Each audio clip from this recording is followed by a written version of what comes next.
नमस्कार, CG news महाराष्ट्रमध्ये आपले स्वागत आहे। 7 जन्मी हाच पती मिळावा, पतीला दीर्घायुष्य आणि उत्तम आरोग्य लाभावे या श्रद्धेने आज देशभरात वटसावित्री पौर्णिमेचा सण मोठ्या उत्साहात आणि भक्तिभावाने साजरा केला जात आहे। अहिल्यानगर जिल्ह्यातील संगमनेर तालुक्यातही या पारंपरिक सणाचा उत्साह पाहायला मिळत आहे। तालुक्यातील चिंचोली गुरव गावामध्ये सुवासिनी महिलांनी पारंपरिक पद्धतीने वटसावित्री पौर्णिमा साजरी केली। सकाळपासूनच चिंचोली गुरव गावातील वातावरण भक्तिमय झाले होते। नटून थटून पारंपरिक वेशभूषेत सजलेल्या सुवासिनी महिला हातामध्ये पूजेचे ताट घेऊन गावातील वडाच्या झाडाजवळ मोठ्या संख्येने दाखल झाल्या होत्या। पतीच्या दीर्घायुष्यासाठी, सुखी संसारासाठी आणि कुटुंबाच्या मंगलमय भविष्यासाठी महिलांनी श्रद्धेने उपवास केला। वडाच्या झाडाची पूजा करत महिलांनी झाडाला सुती धागा गुंडाळला आणि 7 प्रदक्षिणा घालत आपल्या सौभाग्याचे रक्षण व्हावे अशी मनोभावे प्रार्थना केली। हिंदू संस्कृतीमध्ये वटसावित्री पौर्णिमेला विशेष महत्त्व आहे। सावित्रीने आपल्या पती सत्यवानाचे प्राण यमराजाकडून परत मिळवले अशी धार्मिक मान्यता आहे। त्याच श्रद्धेतून आजही महिला आपल्या पतीच्या दीर्घायुष्यासाठी हा व्रत मोठ्या भक्तिभावाने करतात। चिंचोली गुरव गावातही महिलांनी एकमेकींना हळदी कुंकू लावून, वाण देऊन आणि शुभेच्छांची देवाणघेवाण करत या उत्सवाचा आनंद द्विगुणित केला। यावेळी महिलांमध्ये उत्साह, आनंद आणि श्रद्धेचे सुंदर दर्शन पाहायला मिळाले। भारतीय संस्कृतीतील पती पत्नीच्या अतूट नात्याचे प्रतीक असलेला वटसावित्री पौर्णिमेचा हा सण चिंचोली गुरवमध्ये मोठ्या उत्साहात आणि भक्तिमय वातावरणात पार पडला।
मंगळसूत्र आहे सौभाग्याची खूण, वैभवरावांचं नाव घेते देसाईंची खूण।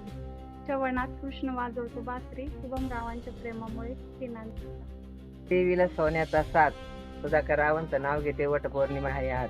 सोन्याचा साथ, संतराव नाव घरा म्हणणे किमान राज्य करीत मारुती चौरीवारी, शिवनाथांचं नाव घेता घेता भरत शत्रुघ्न नवलकर। टिपेल विष्णूला आवडते तुळस, मनोज रावांचं नाव घेते वटपौर्णिमेचा दिवस. आशीर्वादाची फुले वेचावी लागतात वाकून आणि रावांचं नाव घेते तुम्हा सर्वांचा मान. त्यांच्या आश्रमात शकुंतलेचं माहेर दिला श्रावणी दिला मला सौभाग्य साहेब.